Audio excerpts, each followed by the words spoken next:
Conversion therapy, you know that pray away the gay, type stuff and everything. Well, it seems that it's caused a little bit of it's a controversial subject, to say the least.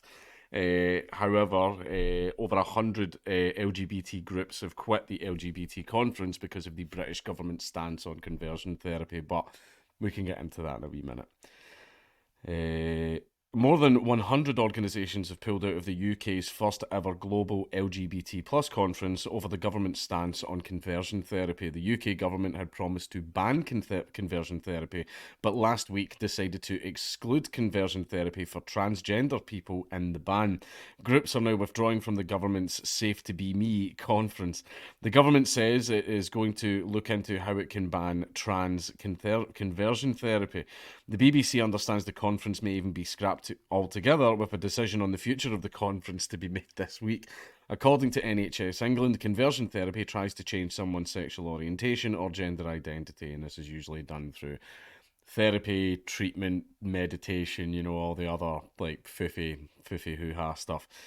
The government's 3 day Safety Be Me conference was due to be held this summer to coincide with the 50th anniversary of the first ever London Pride marches.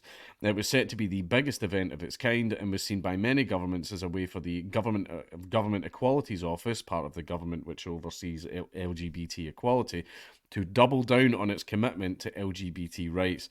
But the LGBT plus consortium, the LGBT consortium, fucking very Warhammer. An umbrella body for LGBT plus community organisations has issued a statement branding the government's U-turn on conversion therapy abhorrent. 82 member organisations of the consortium have signed an open letter, which is written by LGBT plus charity and campaign group Stonewall, pulling out of the conference. Oh no, Stonewall, don't go. Oh dear. Anyway, it says that they will. Oh no, it's oh no. Anyway, it says they will only participate in the conference if Prime Minister Boris Johnson reverts his promise to include transgender people in any legislation against conversion therapy. This is a decision we take with a heavy heart, as the UK's first global LGBT plus conference, Safe to Be Me, should be a moment for redoubling efforts globally to improve LGBTQ plus. I'm just going to say alphabet and experiences, it said. So basically, this is the first ever conference that they're all having, the Safe to Be Me conference. They're all already pissed off, and the entire conference might actually be dead on arrival. This is why we have worked hard with government and civil society organisations over the last few months to try to make the conference work. The Terence Higgins Trust and 22 other HIV charities. What's that got to do with the alphabet people? What's that got to do with it? And organisations have also since joined the boycott, meaning a total of 105 organisations have now pulled out. A Terence Higgins Trust spokesperson said, "Trans rights are human rights. No, nobody's saying that they aren't. Some people are getting annoyed that they're pushing a little bit too far to the point where they're actually trampling on other people's rights, but that's a discussion for another time. Progress without or at the expense of trans people is not progress. We stand together and will not be divided." Very nice. Put that in a mug. As HIV charities and community, again, what's that got to do with the alphabet people? Why do you keep saying that? In community groups, we stand in solidarity with Stonewall and the whole alphabet sector, and will not be supporting or attending the upcoming global Alphabet Safe to Be Me conference unless the government reverts to their promise of a trans inclusive ban. Boris Johnson has previously called the practice of conversion therapy repulsive and abhorrent and had promised plans to outlaw it on a number of separate occasions. However, the plans to do so have since changed, meaning the legislation will mean conversion therapy to attempt to change people's sexuality will be outlawed, but those practices carried out to try to change people's gender identity will not. The BBC understands a series of crunch talks between Number 10, the Government Equalities Office, and charities hoping to get transgender people included in the ban have failed. Now, this whole kerfuffle about the ban and all that type of stuff, don't worry, we can get into that in a wee minute. A government spokesperson said they will carry out separate work on the issue of transgender conversion therapy, but that they were keen for any legislative method brought forward not to have unintended consequences. Ah, yes, that term they like to use with legislation. See, if you don't want legislation to have unintended consequences, then stop giving the legislation massive fucking grey areas where the law can be interpreted at the government's will. I'm just saying. They added this is a legally complex area and we have a responsibility to ensure unintended consequences are not written into legislation, particularly in the case of under 18s.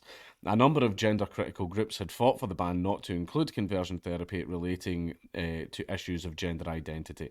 Responding to the legislation on Friday, Nikki DaCosta, former Director of Legislative Affairs at Number 10, said elements of the law would have had profound consequences for children struggling with gender dysphoria. She told BBC Radio 4's Today programme doctors, therapists, and patients would be deterred from exploring with a child any feelings of what else may be going on for fear of being told they're trying to change a child's identity, adding that it was deeply concerning. The problem is, right, especially when it comes to things like the Don't Say Gay bill and all of these other things, there are activist teachers who are trying to do that. They are. They're trying to go, you may be gay, or you may be trans, you may be blah, blah, blah, blah, blah. And one of the other things that assists into this is. This is the part where I'm going to get into trouble for saying this, but I don't care because I'm fucking right. You go to school, you're a young white person, and then you're told all the way through school, through your teachers, through university, through blah blah blah, you're white, you're colonialist, you're horrible, you're terrible, you and your people have done so much destruction and blah blah blah blah blah and all that type of shit, right? All the usual racist shit that they spew. But then you're sort of told, oh, but all of that can go away, and you can instead be part of one of the marginalised groups. Would you rather be a perpetrator or a victim, especially in a society where victimhood is massively fucking rewarded? And you can then make the choice. I'm not saying that these things are a choice. However, there are a few things that bother me. Like, for example, I understood that being gay was genetic. It was just a thing you're born with. It's just a thing that happens, and whatever. Then that's fine. Like, even if gay was a choice, I would be like, well, it's still freedom of expression. It's still a right to do it, which is why I don't focus too much on is homosexuality a choice or not. The answer to that question isn't really relevant to me because either way, it's still a right to do it, which is why I don't think too much on it. However, the way I was raised and the way I was taught is that sexuality is not a choice. It's something you're born with genetically. And then all of a sudden, you had homosexuality going from like 1% of the population to a recent study saying that up to 20% of Zoomers now identify as LGBT. Now, last I checked, it takes genetics a few million years to change, not 10 years. So what's happening? Now, some people are saying, oh, people just feel more comfortable coming out. And it's a case of, yeah, but you don't get a jump from like 1 to 2% to 20 fucking percent, right? That's a hell of a lot, right? But another thing as well that maybe is there are genuine LGBT people among them. And a lot of people are just at it. They're just lying for attention. Or, yeah, I'm the demi-fluid, genderqueer, like all that stuff, which is a lot of that I am so certain is just for fucking attention, right? So maybe it's that.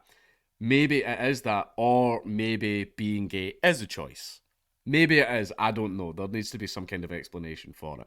And I'm not saying like some teachers just want to go in and go, some men like other men, some women like other women. That's okay. You should treat everyone with respect and treat everyone equally. There you go. That's fine. Whatever. That's a normal lesson. Be nice to people, right? That's a normal lesson to give to a kid. However, the teaching class are full is packed with activists. So, and there has been a lot of cases of them steering the children in certain directions, right? And the children might be tempted to go down that direction so that they don't be seen as, instead of being the horrible white colonializer, they're seen as one of the victimized, marginalized groups, where it turns out your life is actually so much easier and you're not looked at as a horrible person anymore. I'm just saying, I'm just spitballing. Is that the case? Is it the case? I have no idea.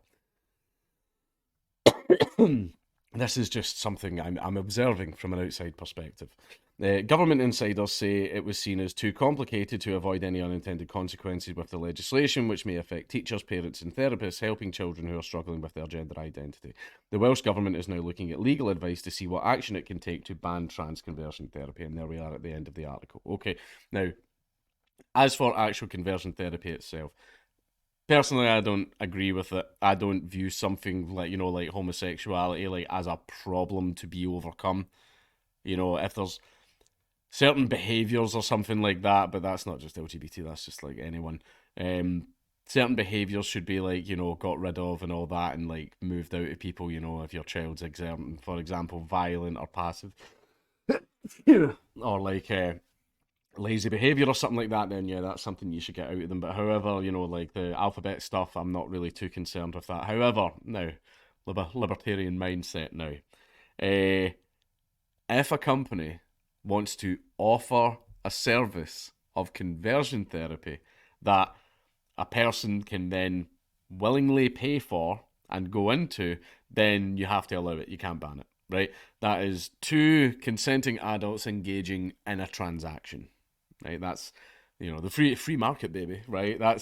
That is so conversion therapy in that regard, like consensual conversion therapy, then yeah, that's fine. That's something you have to allow people to provide as a service. That's how the market works.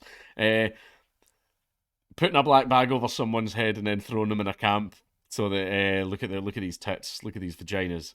Yeah, you will be straight, like that type of stuff. No, you can't do that. That's yeah, quite a number of rights violations happening there. Okay, but as for a full on ban of conversion therapy, consensual conversion therapy, no, you cannot ban it, right? If someone wants to provide that service and people want to purchase that service, that is up to them. That's none of the government or you or I's business. That's two people engaging in a transaction. Forceful conversion therapy, yeah, not so much.